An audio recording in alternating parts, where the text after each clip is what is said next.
السلام علیکم ویورز، آپ ہمارے چینل کو سبسکرائب کر دیا کریں اور ساتھ ہی بیل کے آئیکن کو بھی دبا دیں تاکہ ہر نئی آنے والی بریکنگ نیوز آپ تک پہنچتی رہے۔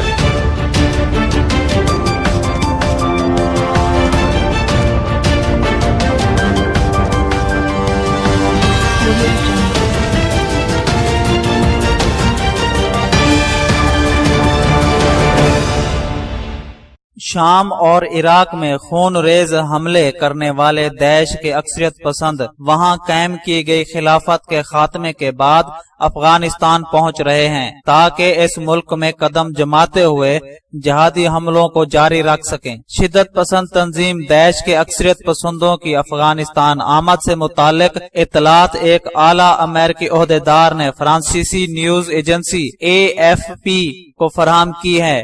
امریکی حکام کی جانب سے یہ وارننگ ایک ایسے وقت میں جاری کی گئی ہے جب مشرق وسطی میں داعش کی خود ساختہ خلافت کا خاتمہ ہو گیا ہے اور اب وہ علاقائی سطح پر اپنا اثر رسوخ بڑھانے کی کوشش میں ہے۔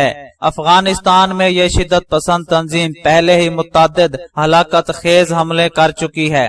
کابل میں امریکی خفیہ ایجنسی کے ایک اعلیٰ عہدیدار نے نیوز ایجنسی AFP سے گفتگو کرتے ہوئے کہا ہے، ہم آگاہ ہیں داعش کے کچھ ارکان پہلے ہی یہاں پہنچ چکے ہیں، اپنا تجربہ اور مہارت یہاں کے اکثریت پسندوں کو فراہم کر رہے ہیں۔ اس امریکی عہدیدار کا نام ظاہر نہ کرنے کے شرط پر کہنا تھا، اگر ہم نے اس داعش پر دباؤ بڑھانے کا سلسلہ جاری نہ رکھا تو یہ ہمارے ملک میں حملہ کریں گے، ایک بہت بڑا حملہ، شاید ایک سال کے اندر اندر۔ اس عہدیدار نے حملے کی نوعیت تو بیان نہیں کی، لیکن داعش کی نظریات سے متاثرہ افراد کا امریکہ میں پہلے ہی کی گئی حملے کر چکے ہیں۔ سن 2016 میں فلوریڈا میں ہونے والے فائرنگ بھی اسی سلسلے کی کڑی تھی۔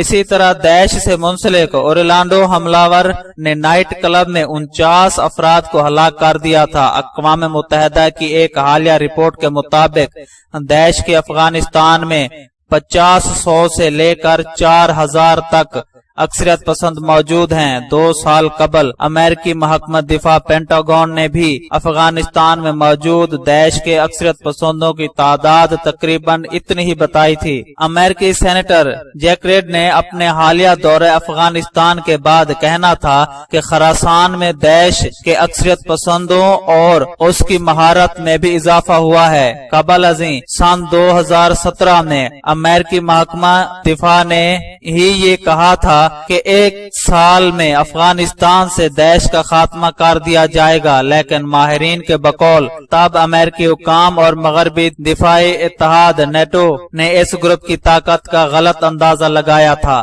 کابل میں امریکی عہدیدار نے یہ تو نہیں بتایا کہ داعش کے کتنے اکثریت پسند افغانستان پہنچ چکے ہیں، لیکن ان کا یہ ضرور کہنا تھا کہ یہ ایک اکثریت پسند اہمیت رکھتا ہے۔ افغانستان میں موجود داعش میں یورپی اکثریت پسند بھی شامل ہو چکے ہیں، جن میں کئی برطانوی اور فرانسیسی شہری بھی ہیں۔ ان غیر ملکی اکثریت پسندوں کی افغانستان میں موجودگی طالبان کے ساتھ امن معاہدے کو بھی متاثر کر سکتی ہے، جنہوں نے یقین دہانی کرائی ہے کہ ان کے زیر اثر سرزمین کو کسی دوسرے ملک کے خلاف استعمال نہیں ہونے دیا جائے گا۔ تجزیہ کاروں کے مطابق افغانستان میں داعش کو شکست دینے کے لیے جب تک امریکہ اور طالبان مل کر کام نہیں کریں گے، افغانستان میں غیر ملکی تنظیموں یا ان کے اکثریت پسندوں کو شکست دینا ناممکن ہے۔